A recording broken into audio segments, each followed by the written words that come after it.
On va donc laisser la parole tout de suite à Madame Chaumat pour qu'elle nous pose un peu le contexte en Occitanie. Merci beaucoup. Donc, comme je le disais en ouverture tout à l'heure, les ISS est un sujet prioritaire pour l'Occitanie, prioritaire dans notre PRS. Et il y a eu la mise en place du groupe cette année, c'est ce début d'année 2024, un groupe créé par le directeur général de l'ARS Occitanie et par la CRSA. Et le président de ce groupe de travail, vous l'avez dit un peu tout à l'heure, c'est monsieur le docteur Paubert, qui est président du CTS 09, qui a accepté la présidence et je le remercie. C'est pour ça qu'il est à côté de moi là. Donc la première réunion, donc, elle a eu lieu en janvier. Alors j'ai oublié de vous dire, les participants de ce groupe, donc il y a des universitaires, des personnalités qualifiées, il y a des institutions, il y a par exemple l'ADRETS, il y a l'assurance maladie, régime général et la MSA, il y a des élus ici présents, il y a des professionnels de santé, il y a des usagers. Donc la première séance en janvier, c'était pour définir le cadre de travail et le programme. Les missions confiées au groupe sont clairement définies par une décision du DG de l'ARS, donc c'est initier des échanges intersectoriels sur les ISS, permettre une culture commune sur le sujet, et émettre des recommandations pour construire des politiques publiques prometteuses. Sont ainsi attendues une meilleure coordination et une mise en synergie des politiques publiques pouvant agir sur les ISS. Donc le docteur Paubert complétera, mais le constat lors de cette première réunion, il y a eu un constat du groupe de travail sur une méconnaissance générale, on l'a un peu dit ce matin, méconnaissance générale des ISS, avec notamment une double confusion fréquente entre inégalité d'accès aux soins et les inégalités sociales de santé d'une part, et inégalité sociale de santé et précarité d'autre part.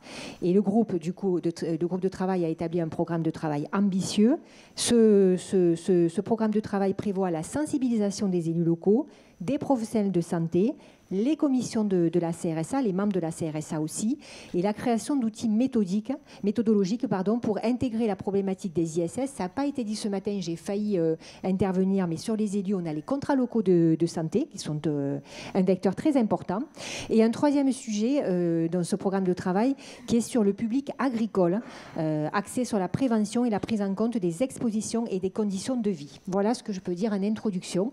Docteur Paubert, si vous voulez juste un peu compléter cette introduction, c'est à vous. Non, il ne veut pas, le monsieur. D'accord. Bon, allez, voilà, donc fini pour l'introduction. Merci beaucoup, Madame Chaumat. Merci pour cette introduction. On va commencer par une première question. Alors, deux questions en une. Je vais peut-être donner la parole à Madame Rochdel. Quelle est votre approche des ISTS? Et quand je parle de votre approche, c'est celle, bien entendu, de votre structure. Et puis, quelles sont les complémentarités avec les autres acteurs, et notamment dans le cadre du groupe de travail, mais peut-être d'autres dispositifs? Merci pour cette parole. Peut-être que c'est important, c'est d'abord de redéfinir d'où je parle. Donc, je représente la Fédération des acteurs de la solidarité, une fédération qui réunit essentiellement des associations, 130 en région, qui œuvre auprès et avec des personnes concernées par des situations de pauvreté sur le volet hébergement, logement, accès à la santé et emploi. C'est important de rappeler ça.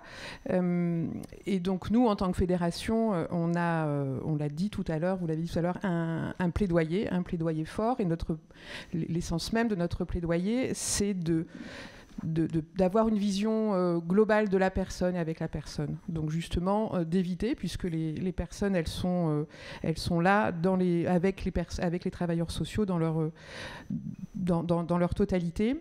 Et donc, on a cette approche globale. Ce qui est aussi important, c'est que dans notre projet fédéral, qui est notre structure, notre structuration, le premier axe, c'est la conquête de nouveaux droits et rendre effectifs les droits qui existent.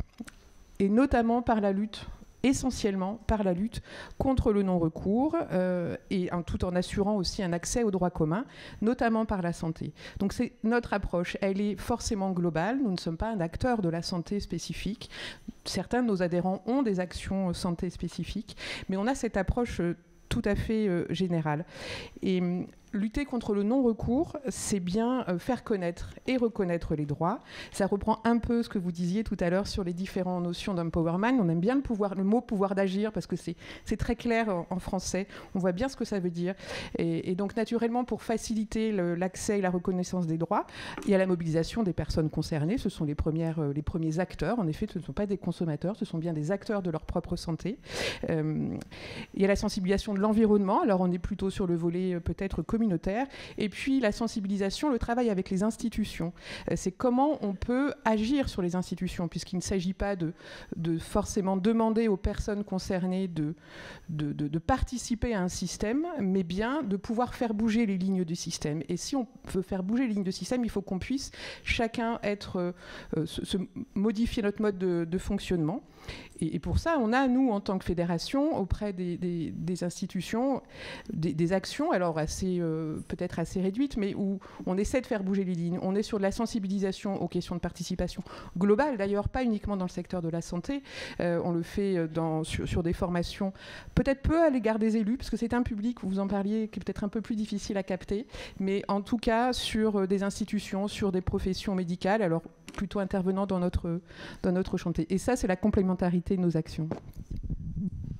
Merci. Monsieur Paubert, est-ce que vous voulez répondre à la question? Oui. Que je répète, votre approche des ISTS et celle de vos structures, et peut-être en tant que président notamment du groupe de travail. Oui, j'avais envie de commencer par vous dire, il est midi moins le quart, vous êtes fatigué, donc les organisateurs ont trouvé un jeu, trouver l'intrus sur cette tribune.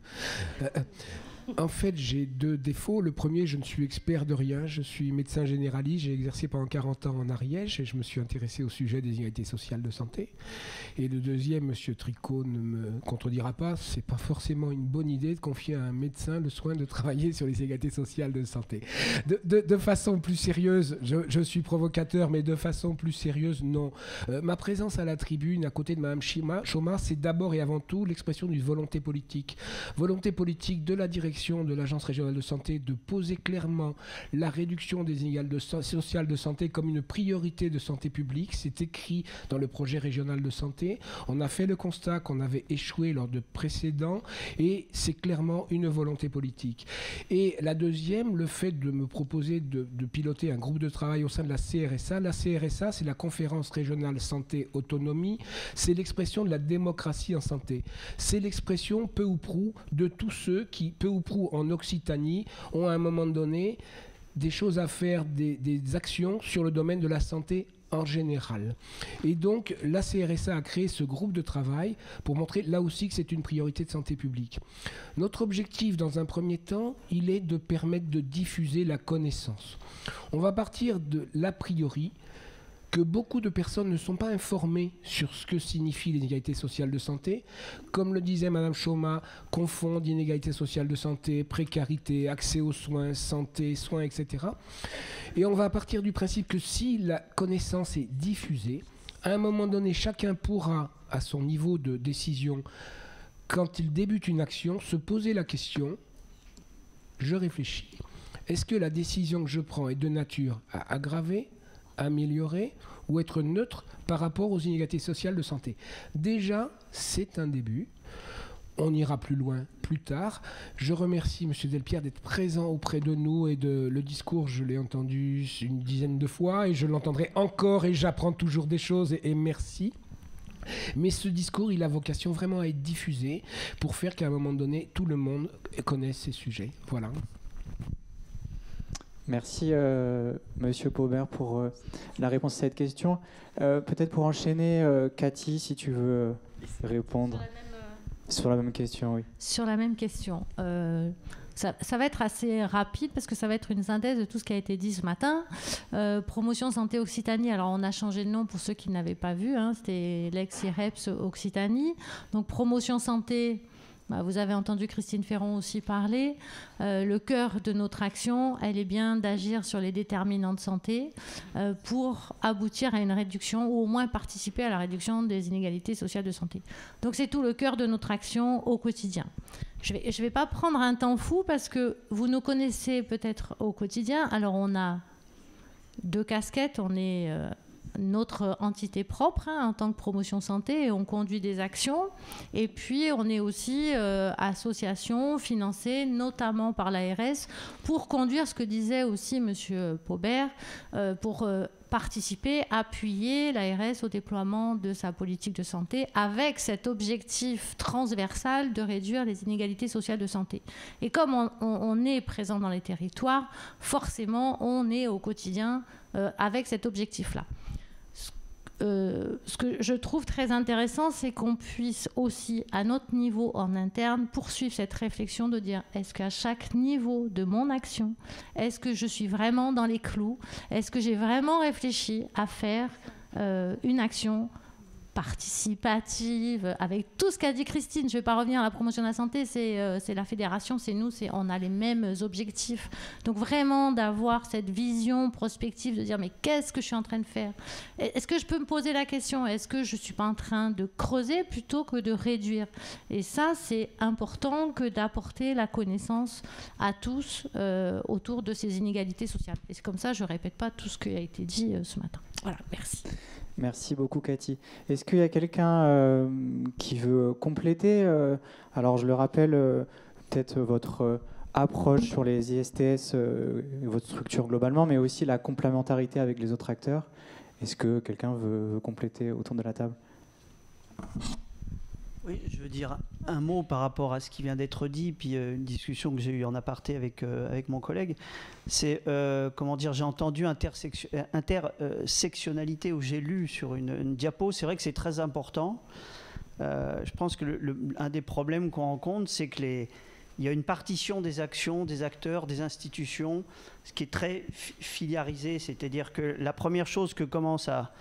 On pourrait comment dire, illustrer ça avec quelque chose qu'on entend souvent. Enfin, moi, je travaille avec des psychiatres. C'est la première question qui se pose, c'est du social ou c'est du médical, quoi. Voilà. Et je pense que c'est au départ de beaucoup de problèmes. C'est-à-dire cette spécialisation, ce travail qui est fait par les intervenants des différents champs professionnels, c'est pour moi ou c'est pas pour moi. Alors que d'un point de vue, on va dire, historique, ça va choquer ce que je dis, mais le social et la santé, c'est la même chose. C'est juste, institutionnellement, on a construit des professionnalités, on en a besoin évidemment, des spécialistes, des institutions, mais ça enferme les acteurs dans un champ de vision, un champ d'action, et en fait, l'approche globale, ça devient impossible, quoi. Parce que le médecin, il fait la prescription. Le social, c'est pas son problème, quoi. Voilà. Et je pense qu'une partie du souci, il est là. Après, avec Cyril, on se disait peut-être qu'ici ou dans certaines enceintes, on prêche pour des convaincus. La question, c'est vraiment celle de la diffusion des connaissances, quoi. Voilà. Ça, c'est un vrai souci parce que culturellement, ça va à l'encontre de beaucoup de choses. C'est-à-dire, enfin, ça remonte à loin. C'est le mythe, quand vous écoutez les médias, on nous parle tout le temps des progrès médicaux, et pas de problème avec ça, il n'y a pas de souci. Mais cette idée que si on va améliorer la santé de la population, c'est parce qu'il y a des héros, il y a des progrès médicaux, il y a une nouvelle machine, etc. Et donc, on perd de vue tout ce qu'on a raconté là ce matin. Voilà. Donc voilà, je voulais insister sur cette question. Ah oui, et puis si j'ai parlé tout à l'heure de court-circuit logique, je pense qu'un problème pour les élus sur les territoires, c'est que si on leur parle prévention et puis qu'ils finissent par comprendre qu'avant que l'action qui est mise en place, il faut 30 ans pour que ça donne des résultats, c'est pas payant électoralement. Alors que si un élu sur un territoire fait venir un médecin sur son territoire, là, il est sûr d'être élu, quoi. Donc on a aussi des problèmes de ce type, c'est-à-dire que quand on parle promotion de la santé, c'est du temps long. C'est du temps long, voilà. Et si vous dites sur un territoire, il faut donner la possibilité à des gens de correctement se nourrir, bien manger, pas seulement absorber des calories, comme on disait tout à l'heure avec quelqu'un. Bon, politiquement, je pense qu'il y a des choses qui sont plus difficiles à défendre que d'autres. Voilà. Je pense que c'est un obstacle aussi, ça.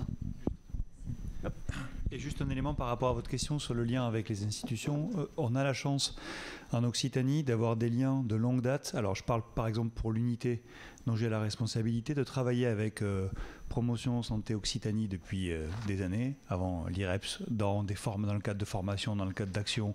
Je vois des collègues de Santé publique France Occitanie avec qui on travaille aussi sur la thématique des inégalités depuis longtemps. Avec l'ARS, on a dit ça avait échoué, mais en fait pas sur les formations. On a fait des formations depuis des années. Quand je dis des années, ça va presque, pas tout à fait 10 ans, mais pas loin. Et donc en fait, on a des liens au sein de l'Occitanie entre la recherche et donc l'ARS, de structures impliquées dans la surveillance ou dans la promotion de la santé. Ça, c'est quand même quelque chose d'important, sans parler des liens que l'on a au sein même de la recherche entre les différentes disciplines que sont par exemple l'épidémio, la psycho et la socio. Avec François, ça fait des années qu'on travaille de manière complémentaire sur des mêmes problématiques. Ça aussi, c'est une chance, parce que ça permet d'avoir des regards différents sur un même objet, et ça permet, à mon avis, de pouvoir progresser.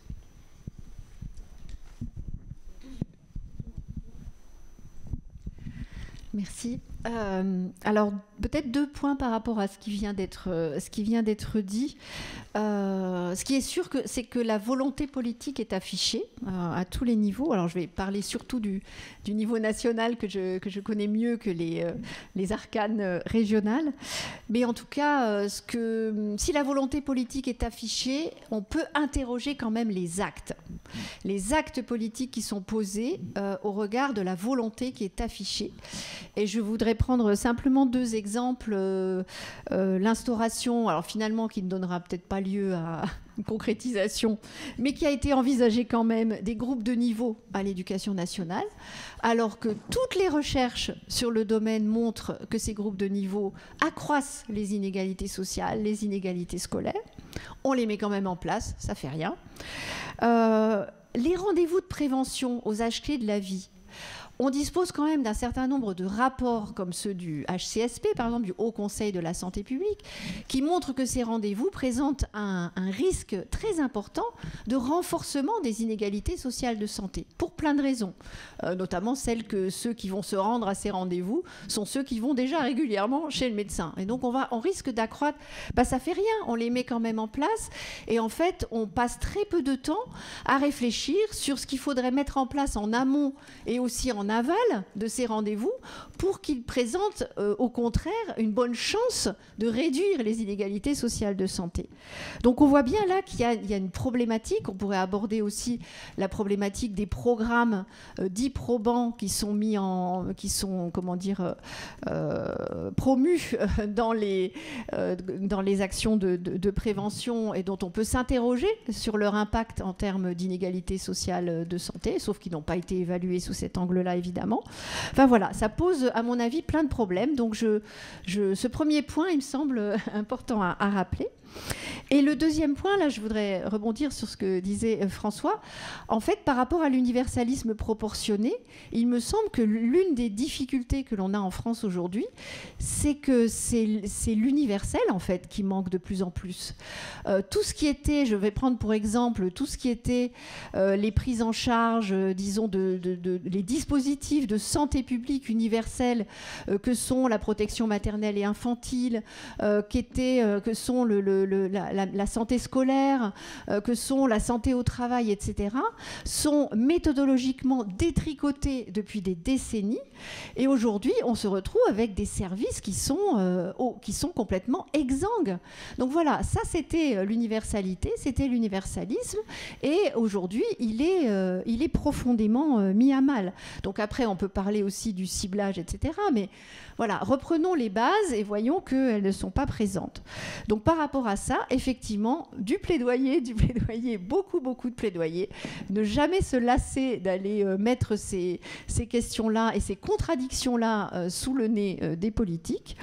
Et puis, tout le travail qui est fait dans notre réseau, que j'ai envie de résumer comme une opérationnalisation des concepts. C'est-à-dire, voilà, on sait les concepts.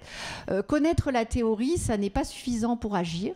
Il faut être accompagné, en fait, dans la transposition pratique de ces concepts. Et c'est ce que nous faisons au travers de nos formations, nos conseils méthodologiques, la documentation, l'animation de groupes de travail, etc., etc. Et il en va de même pour ces questions autour des inégalités sociales de santé, de l'universalisme proportionné. C'est vraiment un effort d'opérationnalisation de ces concepts-là qui est fait dans notre réseau. Voilà, Alors, moi, je vais réagir rapidement sur les rendez-vous prévention. On l'a dit tout à l'heure. C'est quand même, enfin, je veux dire, jusqu'à présent, on parlait beaucoup de soins. Là, on parle de prévention. Donc c'est la première fois qu'on met en place, même si ce n'est pas parfait, ces rendez-vous de prévention. Bien sûr qu'on a peut-être le risque de créer des inégalités, mais je rappelle qu'on a la démarche de la population, enfin aux âges clés, aux quatre tranches d'âge, d'aller faire la démarche, mais on a aussi, et on est en train de le mettre en œuvre, l'Agence régionale de santé, avec les partenaires, les associations et les professionnels de santé, de faire de l'aller vers, d'aller chercher les personnes qui n'ont pas accès à ça, parce que c'est important aussi, parce qu'on sait très bien que les personnes qui savent iront sur Amélie faire leur questionnaire, mais nous, ce qu'on veut, c'est aller chercher les personnes qui ne savent pas, qui n'ont pas accès, pour qu'elles puissent aussi bénéficier du rendez-vous prévention. Merci pour toutes vos réponses avec une belle autorégulation du temps de parole. Vous êtes formidables. La deuxième question, et après on passera à un temps plutôt de questions-réponses. Alors certains l'ont déjà abordé, c'est finalement quel élément devrait être amélioré, mais aussi quel élément on pourrait mettre en place sur cette thématique. Quelle vision vous pouvez avoir, vous et votre structure, concernant cette thématique pour la suite finalement. Alors de manière presque humoristique, on a tout écrit dans nos plaidoyers, donc la prise en compte de nos plaidoyers serait certainement déjà un bon moyen. Mais il est souvent pris en compte. Je pense que ce qui est aussi important, et c'est ce qu'on vient d'échanger là sur les rendez-vous prévention, on a fait beaucoup d'efforts ces dernières années sur l'aller vers, et c'est quand même extrêmement intéressant. Mais peut-être qu'on a encore un effort à faire. Il ne s'agit pas d'aller vers les personnes. Tout à l'heure, on a dit qu'à un moment donné, des politiques trop ciblées étaient parfois rendaient des résultats différents. On a dit aussi qu'il ne faut pas non plus agir toujours sur les comportements individuels, parce qu'il y a quelque chose de l'ordre de la culpabilité, et pour culpabilisante très très fortement. Peut-être ce qui est important, alors encore une fois, vous savez d'où je parle, mais c'est comment on adapte ces allers vers. Enfin, c'est-à-dire qu'on ne peut pas... il faut toujours qu'on se prémunisse de savoir... Il faut savoir qui est le sachant. Les techniciens, tout ça, ils font partie des sachants. Mais le public cible, les personnes, elles ont leur maîtrise, la technicité. Elles savent où elles vivent, elles savent ce qu'elles vivent. Et comment, et c'est tout un enjeu, on prend vraiment en compte, pas seulement la parole, mais aussi comment on réussit à construire avec les personnes, avec un groupe de personnes, ces méthodes d'aller vers pour qu'elles touchent leur cible en fait. Donc aller vers les personnes ne suffit pas, faut-il encore qu'elles aient envie de nous accueillir. Et pour qu'elles aient envie de nous accueillir, il faut un peu leur demander leur avis. Et c'est une clé sur laquelle on a encore collectivement beaucoup de progrès à faire parce que c'est assez complexe. Je te piquais la parole. C'est comme ça. Ça ne fait que commencer. Non, on construit en fait, souvent, il l'a dit, hein, Cyril, on peut le redire. Vous venez de parler de co-construction, c'est pour ça que je rappuie un petit peu là-dessus. Je crois que, vous parlez d'aller vers aussi, en fait, on est en train de parler un peu de technique en promotion de la santé, de démarche, de choses comme ça. Je crois que l'aller vers, c'est un des moyens, mais le tout, c'est, à mon sens, c'est qu'on puisse partager des éléments de langage. On l'a beaucoup fait dans le groupe ISS et vous le retrouverez dans le dossier de connaissances parce qu'on a travaillé sur un glossaire pour que tout le monde puisse savoir de quoi on parle, est-ce qu'on est d'accord sur le concept. Ça va favoriser la montée en connaissance des gens et à partir de là, on peut travailler sur la science des solutions et pas que celle des problèmes. Et le tout, c'est de le faire en co-construction. Voilà, je crois que si on peut faire tout ça, et en évaluant correctement, je reprends ce que vous disiez, Monsieur Sicot, il ne suffit pas de vouloir évaluer, mais c'est savoir c'est quoi les critères d'évaluation, pourquoi on le fait, et est-ce que c'est pertinent, parce qu'on peut se faire plaisir. Oui, on peut se faire plaisir dans une évaluation, mais si on ne veut pas se faire plaisir, si on veut être objectif, il faut aller se faire un petit peu de mal, on va dire, dans les critères d'évaluation et voilà, et se remettre en question. Voilà, donc je pense que c'est un petit peu tout ça, c'est du partage d'éléments de langage. Enfin bon, je ne répète pas tout ce que j'ai dit, j'espère que ça a été clair. Voilà, je te passe la parole. Juste un complément, la recherche, la co-construction ou la recherche participative, par exemple, dans le domaine de la recherche, c'est quelque chose qui se développe beaucoup. Donc ça reprend ce qu'a dit tout à l'heure François, travailler avec les populations concernées. Tout ça, je pense que c'est à développer partout. C'est présent à l'ARS, il y a toujours des représentants des patients, ça se fait, mais aussi de la société civile. C'est pas forcément simple de pouvoir représenter la société civile dans sa diversité. Voilà, c'était une parenthèse.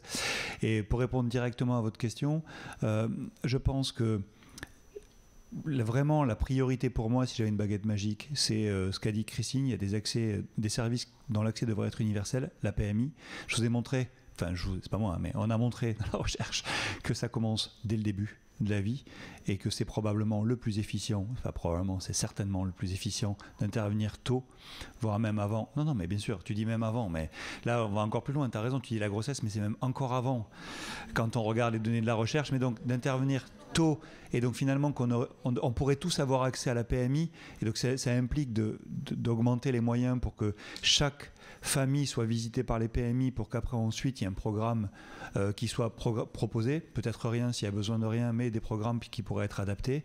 Et le deuxième point, c'est vraiment, je rebondis sur l'allée vert, si on prend l'exemple des dépistages proposés, c'est proposé de manière universelle, donc l'idée est bonne. Là où le bas blesse, c'est la préparation pour ne pas que ça aggrave les inégalités. Ce qui veut dire que ça doit être absolument intégré dès le début de la conception. Ça l'est pas forcément tout le temps, mais des fois ça l'est. Et je finirai juste là-dessus. Sur les cancers, dépistage de cancer du col, c'est typiquement un dépistage. Moi, je travaille aussi sur le dépistage depuis longtemps. Cancer du sein, cancer colorectal. On n'a pas cette démarche qu'on a pour le cancer du col où les caisses peuvent aller contacter les personnes, les femmes qui n'auraient pas fait les tests ou les dépistages comme elles auraient dû le faire selon le calendrier. Il y a aussi la possibilité pour les médecins généralistes d'avoir ces listes de personnes qui n'ont pas fait les tests pour pouvoir les contacter, pour leur proposer le test, pour voir pourquoi elles ne l'ont pas fait. Donc c'est une façon de faire de l'aller vers qui permet par exemple, réduction d'inégalités qu'on n'a pas dans d'autres domaines dans lesquels on propose un dépistage et quand les personnes ne viennent pas, on n'a pas forcément la liste des personnes qui ne sont pas présentées au dépistage. Ça ne veut pas dire qu'on va les obliger, qu'on va mais cette prise de contact est pour moi une chose qui peut permettre de réduire les inégalités. Donc de l'intégrer dès le début dans nos actions pour faire en sorte de ne pas aggraver les inégalités, c'est là où il faut absolument qu'on renforce, qu'on soit plus entendu. On ne peut pas penser un système, une proposition d'intervention sans penser son impact sur les inégalités. Sinon, le plus gros risque et le plus probable, c'est de les aggraver.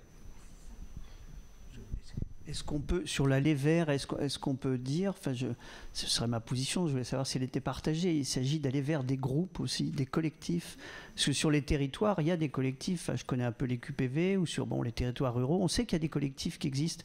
Je citais tout à l'heure les groupes de personnes âgées, mais voilà, il y a des lieux où il y a des collectifs qui existent, qui se regroupent.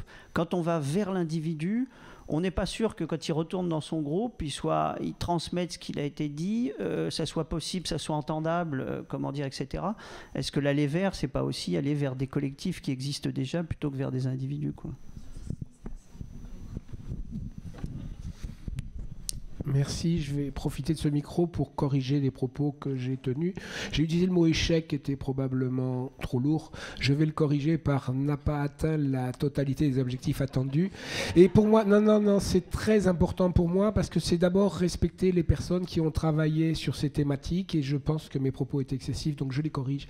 Mais j'en profite pour dire aussi que peut-être que l'important, c'est que chaque fois qu'on met en place une action dans le domaine de la santé, et pas seulement des actions ciblées pour réduire les inégalités sociales de santé. Je parle de toutes les actions, quelles qu'elles soient, on se pose la question, qu'est-ce qui va se passer ? C'est tout.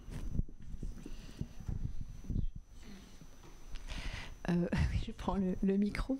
Alors, comme dirait le président de la République, je ne dirais pas que c'est un échec, je dirais que ça n'a pas marché. Voilà. nous avions la semaine dernière, enfin le 14 novembre, nous avons organisé nos assises nationales de la Fédération sur le thème du plaidoyer en promotion de la santé.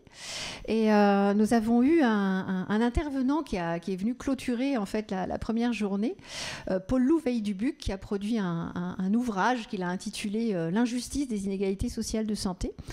Paul-Loup Veille-Dubuc est philosophe.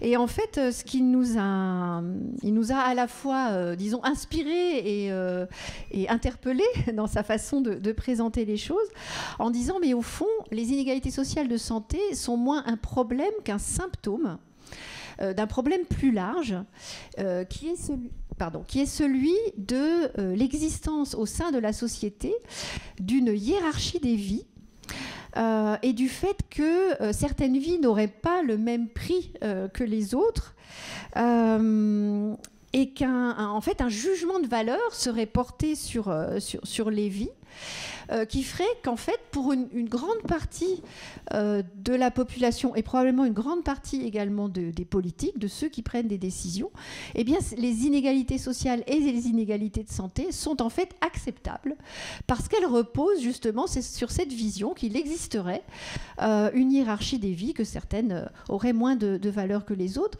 Et le pire évidemment, c'est quand cette hiérarchie des vies, elle est intériorisée par les personnes elles-mêmes et contribue justement à la limitation de leur pouvoir d'agir. Et en fait, ces réflexions nous invitaient à travailler en profondeur sur la question en fait des valeurs au sein de notre société, sur les représentations que nous avons de nous-mêmes, des différents groupes sociaux, des valeurs que nous accordons à certaines catégories de population, etc. Et pour répondre vraiment à la question, me semble-t-il, c'est vraiment vers quoi on devrait tendre pour pouvoir effectivement avoir un impact, non pas seulement sur les inégalités sociales comme un problème, mais sur les inégalités sociales comme le symptôme de quelque chose qui traverse notre société de manière encore plus profonde que celle-ci. Vous parlez d'injustice. Oui, c'est ça. D'injustice des inégalités. Voilà. Merci beaucoup. On va donner la parole à 2 personnes dans la salle et ensuite on passera un temps d'échange, un temps de questions. Pardon. Donc, je vais donner la parole à Monsieur Pélisson, qui est commissaire régional à la lutte contre la pauvreté. Bonjour. Bonjour mesdames et messieurs, bonjour à tous. Je suis commissaire à la lutte contre la pauvreté auprès du préfet de région et j'ai en charge effectivement l'animation transversale de la politique de lutte contre la pauvreté. J'essaye de tourner le dos à personne. Qui effectivement recouvre une 60aine de thématiques, dont les inégalités sociales de santé. Je voulais vous dire deux mots rapides. Le premier peut-être c'est pour... aller dans votre sens, madame, mais remonter un peu plus loin et donner tort à Descartes, notre grand philosophe, qui a dit que quand un problème était compliqué, il fallait le séparer en petits problèmes pour les traiter un par un. Et ça a été transposé au XXe siècle par Taylor, qui a dit qu'en fait, on allait segmenter les choses et en fait, en perdant de vue la globalité des choses, on saucissonne le réel et on confie finalement à des métiers, des petits morceaux qui font que chacun perd la globalité du tout. On peut également faire une référence aux 2 frères Prométhée et Épiméthée. Prométhée, c'est celui qui va voler le feu aux dieux. Épiméthée, c'est celui qui réagit toujours après. Et en fait, une société qui réagit, vous savez, action-réaction comme dans les choristes, et pas une société qui anticipe, qui pense la globalité, qui pense l'avenir et qui pense la complexité de notre monde. Alors, quand le président de la République a été élu pour son premier mandat en 2017, il a constaté que dans la lutte contre la pauvreté, on manquait de transversalité, qu'on avait tout en tuyau d'orgue, et donc il a créé à la fois une délégation interministérielle à Paris et des commissaires en province. Donc j'ai 4 ministres de tutelle, dont le ministre de la Santé, le ministre du Travail, le ministre des Solidarités et la secrétaire d'État chargée de l'enfance et des familles. J'utilise le pluriel haïtien. Et donc j'ai un grade de directeur régional, comme le directeur général de l'ARS ou le directeur régional de la DRED. C'est mon métier, c'est de travailler avec les autres, de désenclaver, désenclaver et de désenclaver. Alors désenclaver les territoires, parce qu'on est très départementaliste en Occitanie. Et moi, je me félicite, merci Madame Choma, de cette journée qui permet de faire se rencontrer des territoires. Désenclaver des institutions, parce qu'on est très propriétaire. En gros, pousse-toi de là, c'est mon terrain de billes. Et puis, les métiers. Et donc, c'est très important ce qu'on fait aujourd'hui, même si probablement, il faudra aussi qu'on désenclave et que la santé, on l'a bien vu avec vous, messieurs, elle touche bien d'autres sujets que la santé elle-même, en tout cas au sens de l'OMS. Alors juste pour rebondir sur deux sujets très concrets, vous avez évoqué le sujet des PMI. Laurent Poquet, qui est maintenant parti à la retraite, disait on n'a peut-être pas tous les moyens, et je constate qu'il y a eu 300 postes qui ont été supprimés en matière de PMI en France depuis 10 ans. Peut-être qu'entre la médecine de ville, la PMI, la médecine scolaire, on a la possibilité de faire cet universalisme proportionné. Donc il faut interpeller les politiques, c'est vrai, mais rien n'empêche qu'on commence à se bouger ici et maintenant.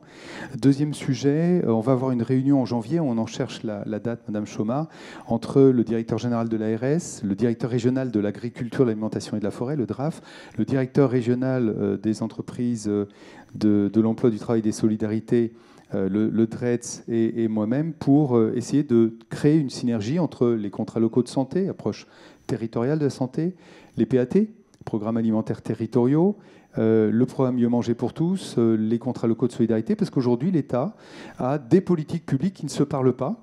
Et donc sur le terrain, forcément, les acteurs ne se parlent pas eux-mêmes. Voilà, je ne veux pas être plus long, mais je voulais vous dire qu'il faut à la fois qu'on soit dans l'anticipation, dans la stratégie, dans le désenclavement, mais aussi effectivement dans l'opérationnel. Et pardon, j'ai commencé à mettre sur les chaises du fond, mais j'ai retrouvé dans mon sac l'autre moitié. Donc pour les personnes qui ne l'ont pas eu, la petite plaquette de présentation de la stratégie en région. Merci. Merci beaucoup. Est-ce que vous souhaitez réagir aux propos de M. Pélisson ou je peux enchaîner ? Alors, je vais maintenant laisser la parole à M. Yvan Machetto, qui est représentant des médecins libéraux au sein de l'URPS. Merci. Oui, merci et félicitations pour cette journée, en tout cas la qualité de toutes ces interventions. Je tiens à remercier aussi Yves Faubert, qui est un ami de longue date et qui m'a fait toucher du doigt la connaissance des inégalités de santé. Alors, une fois que j'ai dit ça, c'est vrai que le constat qui a été fait aujourd'hui des 20 et des 25% à travers le discours de M. Delpierre et de M. Sicot, je l'ai avalé. Bon, digéré pas toujours bien, parce que je suis médecin généraliste depuis 40 ans, et donc il figure dans mon logiciel de santé, en tout cas dans mon interrogatoire pour chaque patient ou patiente ou patient, la profession, les conditions de vie, et ça met à peu près 2 secondes pour savoir un petit peu ce qui se passe. Bon, après, c'est vrai qu'on a parlé avec M. Delpierre, ça correspond peut-être à 55% des professionnels de santé. Je suis donc médecin généraliste, donc médecin du premier recours. Donc vous imaginez qu'il y a des rendez-vous incontournables, et on voit une grande partie de la population de notre territoire, en tout cas de quartier. Alors, une fois que j'ai dit ça, je me dis que la seule façon d'améliorer cette difficulté, c'est de créer une véritable mutualisation des acteurs, c'est-à-dire travailler avec toutes les personnes qui sont intervenues aujourd'hui et dire comment on peut améliorer. À notre niveau, moi, au niveau de l'URPS médecin, j'ai pensé donc d'abord, premièrement, à faire un récit à mon président, donc Jean-Christophe Kahn, qui est le président de l'URPS médecin, et surtout d'intervenir au niveau du département de médecine générale. Parce que qui dit département de médecine générale dit au niveau du premier recours, faire savoir et faire savoir, donc comment donner chaque année aux étudiants, même de façon biannuelle, la connaissance. Déjà la connaissance. Parce que si l'existant n'est pas connu, on ne va pas avancer. Le deuxièmement, comment mobiliser les professionnels de santé, en tout cas au niveau du premier recours. Je l'ai dit, le département de médecine générale, les logiciels métiers, intervenir au niveau, de l'Interpro, des communautés des CPTS et travailler avec les différents acteurs, que ce soit toutes les corps de métier, de santé, du médico-social. Voilà un petit peu comment on peut avancer et intervenir sur cette connaissance et ce travail de l'amélioration. J'ai été vraiment très interpellé par le discours de Madame Hochedel sur la disposition. Non, c'est... Désolé, hein, désolé. Madame non, Ferron. mais je ne veux pas me tromper. C'est Madame Ferron, d'accord. Sur je dirais la notion de vie, c'est-à-dire comment la population peut considérer sa vie. Ça, c'est vraiment quelque chose. C'est un esprit philosophique. Ça, c'est bon. Au niveau médical, on est, comme vous l'avez dit, pas assez dans le préventif. Et je crois qu'il faut avancer là-dessus. Alors, en conclusion, je crois que notre travail au niveau des médecins du premier recours, je dirais très avec le deuxième recours, bien sûr, puisqu'on est là pour cette intervention, c'est de faire savoir. Et une fois qu'on aura fait savoir, mutualiser, encore une fois, comme je l'ai dit dans le début de mon intervention, faire intervenir tous les acteurs. Voilà comment on va pouvoir avancer. Merci en tout cas de m'avoir écouté. Merci beaucoup, Monsieur Macheteau. On va passer maintenant à un temps de questions. Donc, on a eu pas mal de questions qui sont arrivées. Donc, elles vont. On va en poser quelques-unes et puis, si le temps reste, c'est les questions que vous avez envoyées par le QR code et qu'on essaie de compiler pour pouvoir gagner du temps. Donc, j'ai une première question sur la question de l'aller vers. Qui est comment impliquer les personnes pour répondre au mieux à leurs besoins. Donc l'aller vers et la participation. Comment également impliquer les professionnels, notamment les professionnels de santé, dans cette question de la participation. Et puis ensuite, une fois l'aller vers, qu'est-ce qui se passe après? Comment on accompagne parce que ça demande du temps et des moyens. Et comment est-ce une fois qu'on a été en contact avec ces personnes, comment on va plus loin?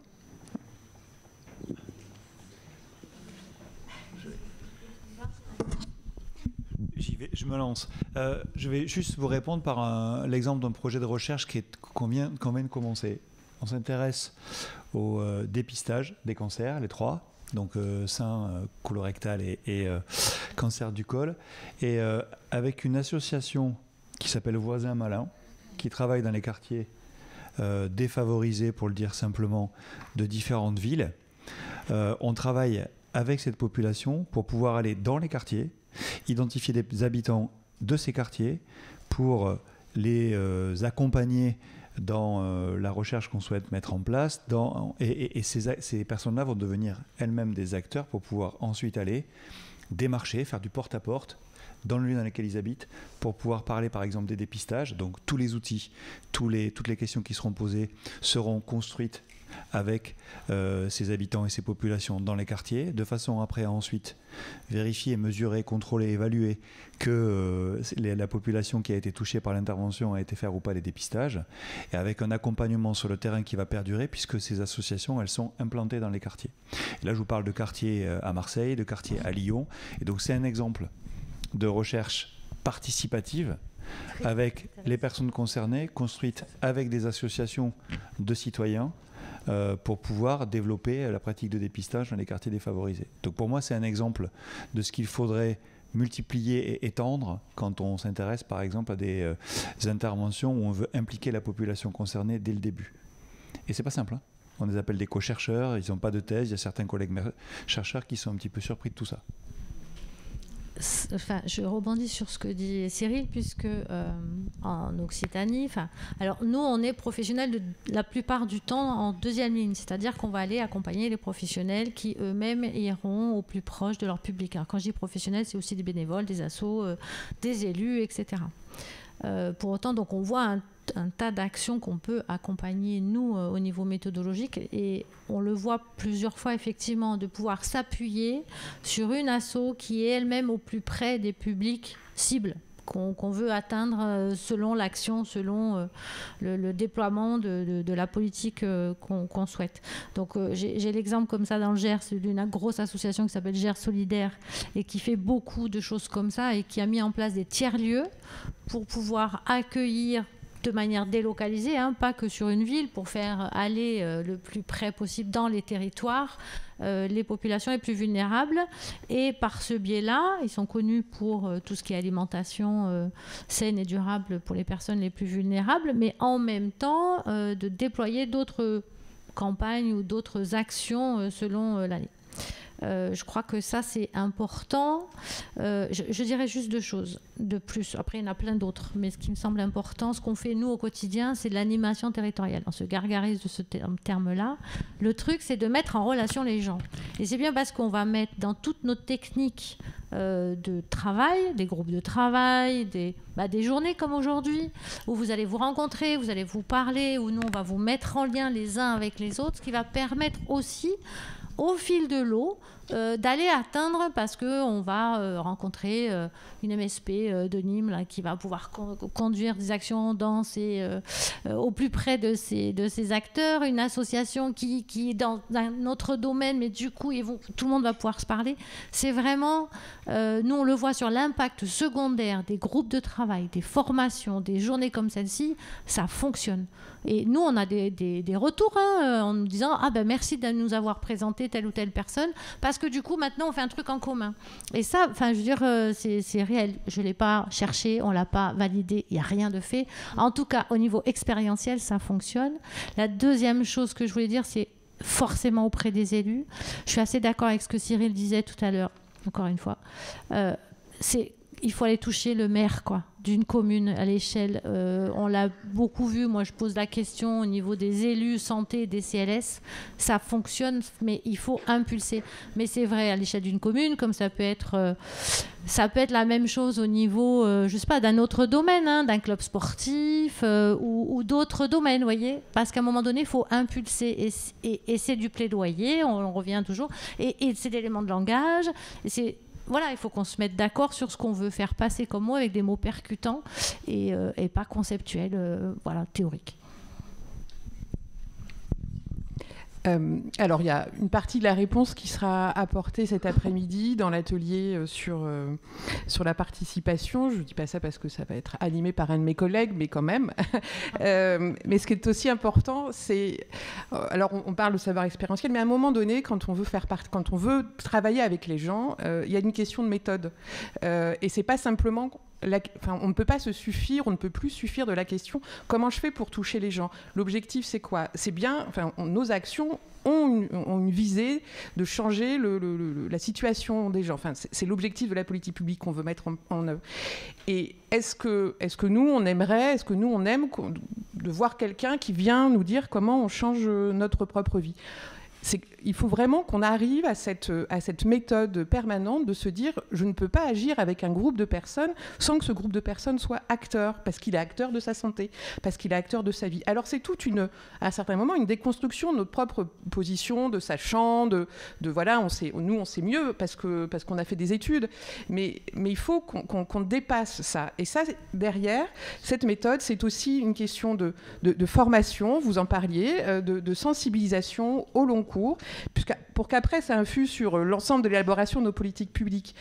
Mais c'est ce déclenchement qui est extrêmement important. On ne peut pas agir pour les personnes sans elles. On ne peut pas agir... Alors, vous savez l'adage, hein, si c'est fait sans moi, c'est fait contre moi. Et ça, c'est quelque chose de vraiment fondamental. On a des expériences. En tout cas, la Fédération accompagne le Conseil représentatif des personnes accompagnées depuis une dizaine d'années. Et on a vu depuis cette dizaine d'années l'évolution de notre propre posture, nous, dans cet accompagnement. Et aujourd'hui, c'est un groupe composé de personnes au gré des années, mais qui a son autonomie, parce qu'à un moment donné, on reconnaît la compétence. Et encore une fois, il ne s'agit pas de permettre aux personnes d'intégrer notre système, mais de les rendre aussi acteurs, et à un moment donné, de les rendre... À un moment donné, ils peuvent bouger les lignes du secteur. Donc on ne peut pas... Voilà, je pense qu'il ne faut pas qu'on parte du sujet comment je fais pour atteindre la personne, comment je fais pour engager la personne, pour la faire participer. Je travaille avec elle, donc elle fait partie de la solution. Je voulais rebondir et poursuivre la réponse à la question. Enfin, on a parlé des diagnostics locaux de santé, des contrats locaux de santé. Il me semble que c'est l'échelle à laquelle tout ce qu'on a raconté ce matin peut se traduire. Moi, la question que je me pose, c'est qu'est-ce qui se passe aujourd'hui sur le terrain avec les coordonnateurs? Est-ce qu'effectivement, ils savent tout ce qu'on raconte là? Et est-ce qu'ils arrivent à mettre en œuvre tout ce qu'on raconte, l'aller vers, sur la participation? Comment ils conçoivent les choses?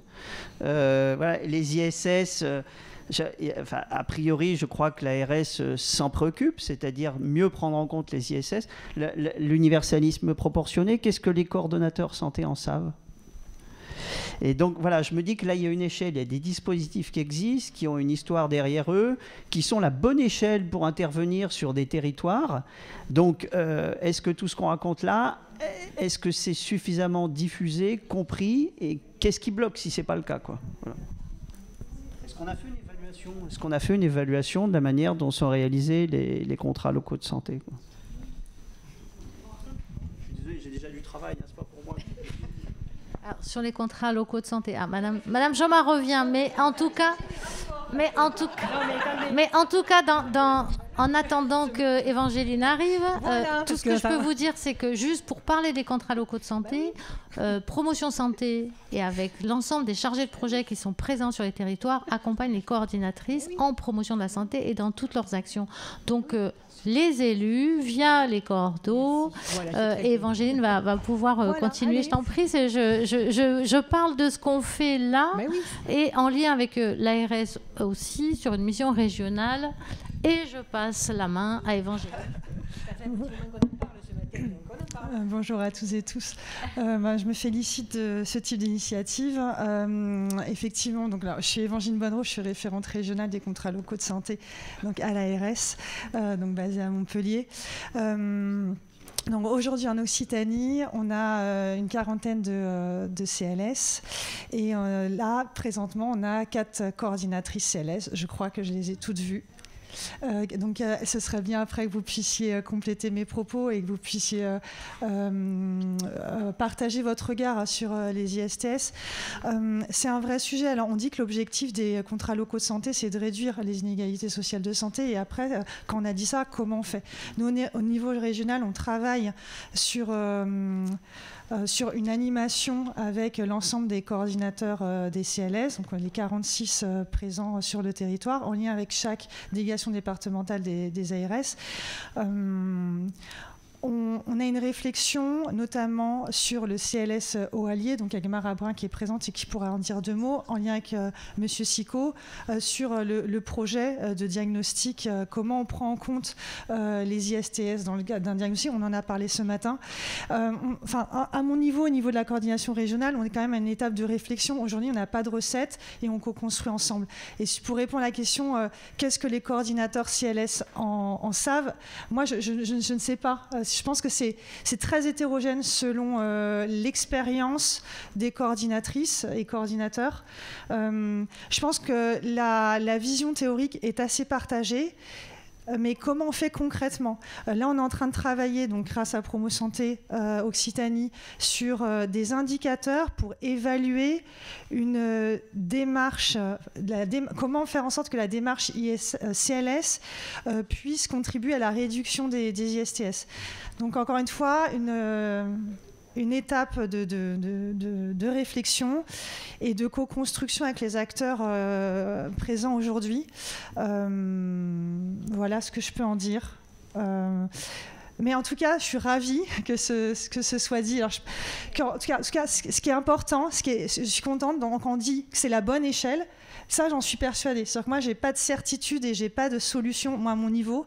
Mais en tout cas, la seule certitude, c'est que pour moi, c'est la bonne échelle, les CLS. Et qu'aujourd'hui, si on veut travailler sur ce sujet, c'est à travers les CLS.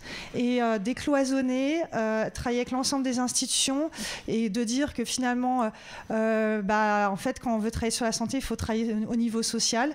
Et le social, c'est aussi la santé. C'est une certitude. Et je pense que, je ne veux pas parler pour les coordinatrices, mais je pense que là, pour le coup, c'est partagé.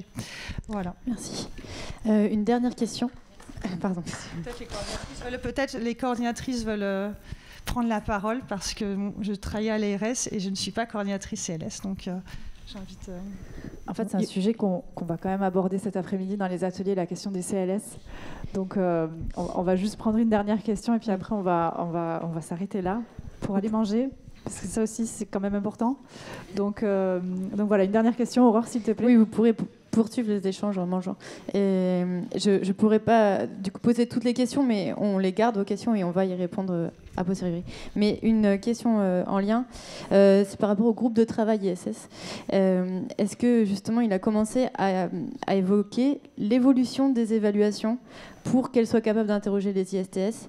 Et d'ailleurs, est-ce que c'est évaluable? Et toujours sur le groupe ISS, est-ce qu'il ne serait pas pertinent que les coordinateurs CLS soient représentés dans le groupe? Voilà.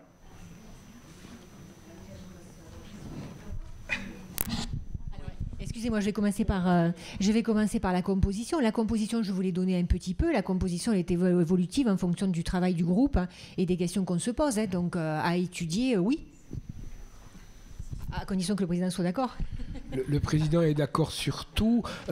Plus on est nombreux, mieux c'est. Donc je pense que si à un moment donné, le groupe, moi, me paraît, il y a un groupe, il y a un arrêté du directeur qui définit qui a le droit d'être là. Donc ces gens-là ont le droit. Mais inviter des personnes pour qu'elles puissent apporter des choses pertinentes, ça me paraît essentiel, quoi. Je veux dire. Après, sur la question de l'évaluation, je voudrais pas répondre là maintenant. Je crois que c'est important qu'à un moment donné, on ait un regard sur les ISS dans le domaine de toutes les évaluations des politiques de santé. Maintenant, qui doit se charger de ça, à quel niveau, avec quelles compétences et comment, là, je ne me permettrai pas de répondre aujourd'hui. Juste un élément sur l'évaluation. Alors sur les CLS, évidemment, on en parlait avec François, on parle de l'expérience de Marat Brun. Il y a des années, j'ai fait une formation sur les inégalités en Lozère et de fil en aiguille. En plus, avec François a pris le relais. Et donc en fait, ça s'inscrit dans des années de collaboration pour pouvoir mettre en place ce qui a été mis en place là. Juste sur l'évaluation, je suis d'accord avec ce que vient de dire M. Paubert, qui le fait, on peut être plusieurs à les faire, etc. Mais à l'échelle de l'ARS, il y a eu des évolutions, c'est-à-dire que toute action soutenue par l'ARS, pendant des années, dans ses critères d'évaluation, ne regardait pas quelle était la diversité sociale des participants. Aujourd'hui, c'est le cas.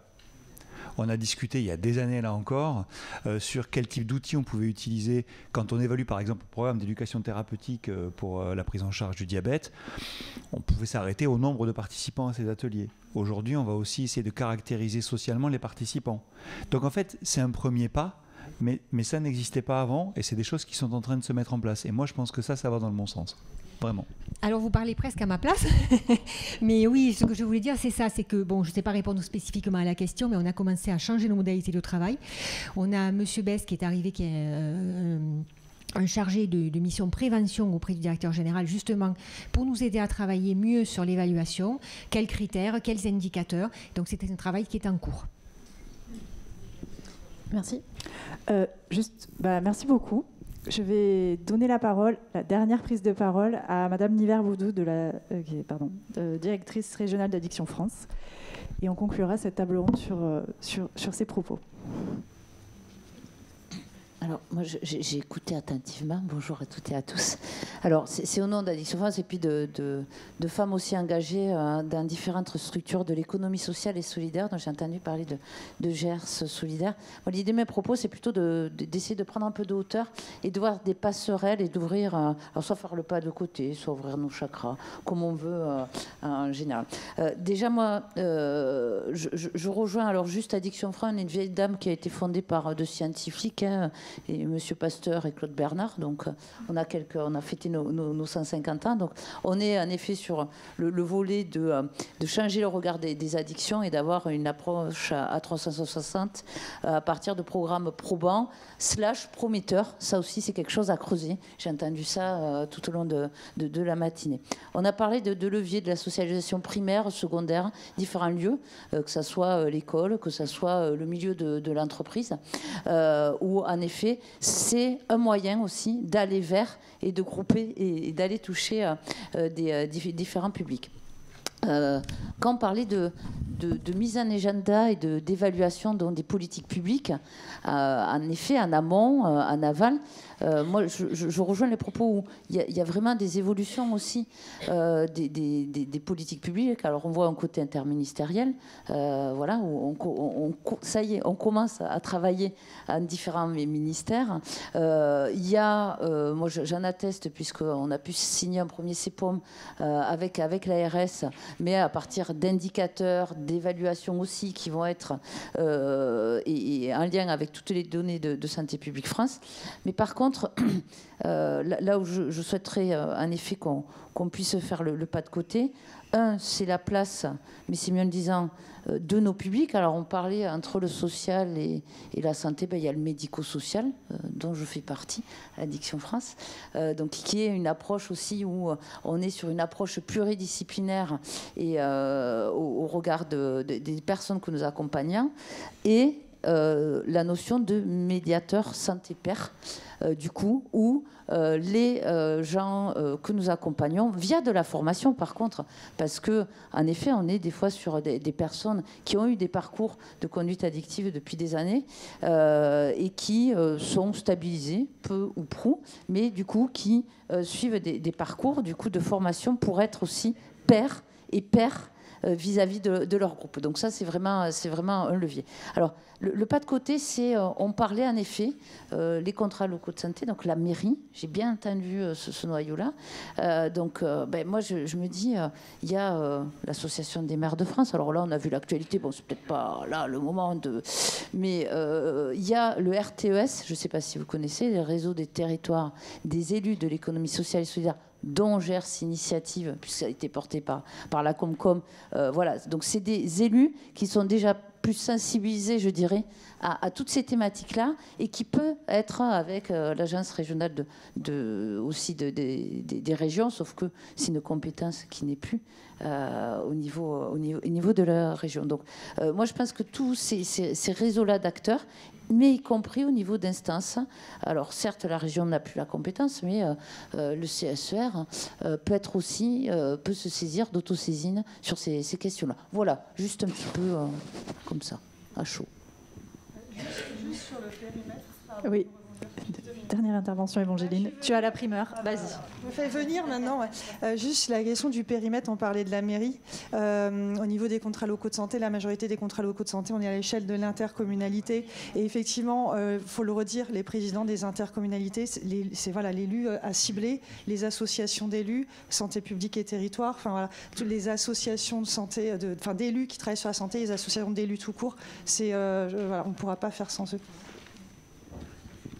Et juste un complément d'information, au sein de notre groupe de travail, on a créé 3 sous-groupes de travail, dont l'un qui est piloté par M. Hangard, qui est président de l'association des élus locaux chargés de la santé et qui travaille justement pour mettre en place des outils de communication vis-à-vis des élus locaux. Et donc ça, c'est un travail qui est en cours. Et voilà, les 2 autres groupes de travail qui existent, c'est le deuxième qui est piloté par Yvan Manchetto en direction des professionnels de santé, et un 3e groupe qui est en direction des inégalités sociales de santé en milieu rural. Voilà. Piloté par Mme Delagne, qui est présente dans la salle. Merci beaucoup. C'est ainsi que s'achève cette table ronde.